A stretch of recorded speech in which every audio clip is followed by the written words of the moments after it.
And our own Laura Hettiger got a personal tour of the new building at 1915 Olive this morning. And Laura, your tour guide was the police chief himself. It was, Andre. Police Chief Sam Dotson very proud of this new building. One of the reasons is right here, the Fallen Officers Memorial. This is on the first floor. The public can come and see this anytime. It has all 164 men that have fallen in the line of duty serving the city of St. Louis. And then the other reason, of course, money. To purchase and renovate this building cost $13 million. That is a far cry from the estimated $70 million it would have cost to renovate the old headquarters. Now the question for all of you, when will the lights go back on? Do you see what I did right there? Unfortunately, Ameren has not given us an exact timetable. They did send out a tweet saying that they are working to restore power within the next few hours. Granted, that tweet was 5 hours ago. And it'll be right here at Jennings City Hall at 7 o'clock tonight. And the big question that'll be posed to anyone who comes here, News 4 always promises to dig deeper for answers, and that is exactly what I am doing today with this new survey. It was just released, and in it, it says that St. Louis should get a C rating when it comes to friendliness of small businesses. But the small business owner I talked to said, you know what? We should rip up this survey. I'll explain coming up in 5 minutes. And I can tell you right now, the Lumiere Casino is closed for business. Hey, good morning, Claire and Andre, and hopefully this report makes it a better morning for all of our commuters in the Metro East. Many of them getting ready to get in their cars and drive through this area. Now, we are at 18th Street. This is where the construction ends, but it begins at Route 111, and it is 3 miles of reduced speeds and lane closures. But this morning, we can tell you, spoke with someone very close to this investigation, and you have to keep in mind just how small this street is. It is just a block wide, and that is one of the reasons that police here are working to figure out if this second shooting, the one that happened overnight, is somehow connected or in retaliation for the first. Good morning, Claire. Yes, we are inside the new police headquarters, and really not too many people have seen this area yet. In fact, many of the officers who will soon be working here have not even been in this building. But right now, I would like to welcome in, I guess, the man of the hour, Police Chief Sam Dotson. I know it was an early morning for you. Thank you so much for joining us. Good morning. First question, $13 million to purchase and then renovate this building. How is this building going to ultimately make the city of St. Louis safer? Well, what we're doing is moving from 1927 construction. That building had $70 million. Andre, since the sun is up, at least hundreds of people will be able to see a little bit when they get ready for work today. But the bigger issue are now the traffic signals. We are set up here on Jefferson and MLK. No flashing lights, no stop signs even out here to show that this traffic signal is out. Just last year, you might remember, we reported that local leaders here in St. Louis said they were planning to raise $100 million of private money to fund startups here in the city of St. Louis, startups just like Group 360 and Locker Dome behind me, in the hopes that those startups would have the same success that these two companies have had.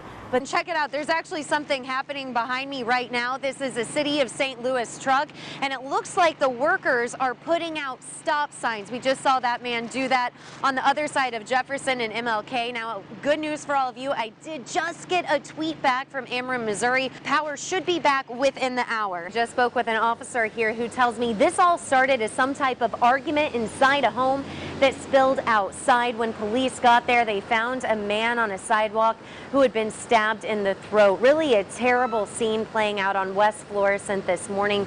Andre, I did just speak with an officer. She tells us that we will not get any new information on these incidents for several more hours, but the information we already have is sad enough. 3 men shot overnight, 2 are dead, 1 fighting for his life. Homicide detectives got their first call just after 11 o'clock last night when a man was shot in the 1900 block of Warren. He was pronounced dead at the scene. Police tell me there is no suspect description, and unfortunately, a similar situation situation played out just 2.5 hours later, this time in the 7300 block of Vermont.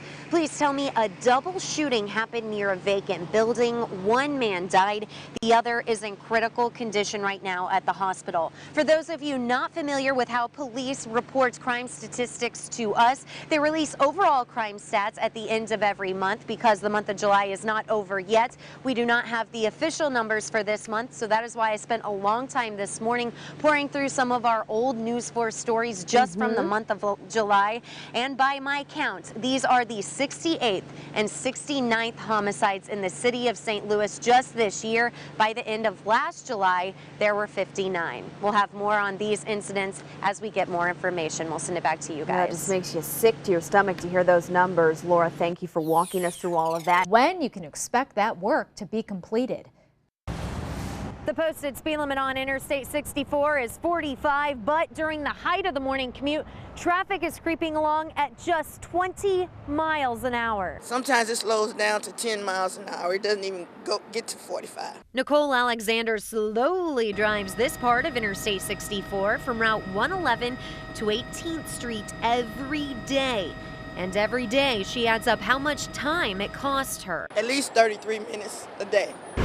Take those 33 minutes and multiply them by her 5-day work week, and Alexander spends an extra 2.5 hours waiting in traffic every week. She's had more than enough time to wonder what exactly are IDOT workers doing. So I took that question to Tom Borsch, the man in charge of this project. We're replacing the worn out surface on the road to make it a smoother drive for everybody. Upgrading a guardrail, doing the necessary maintenance repairs of the bridges to extend their life. Borsch says this is a 3-phase project that started in March. Right now, it is 40% done.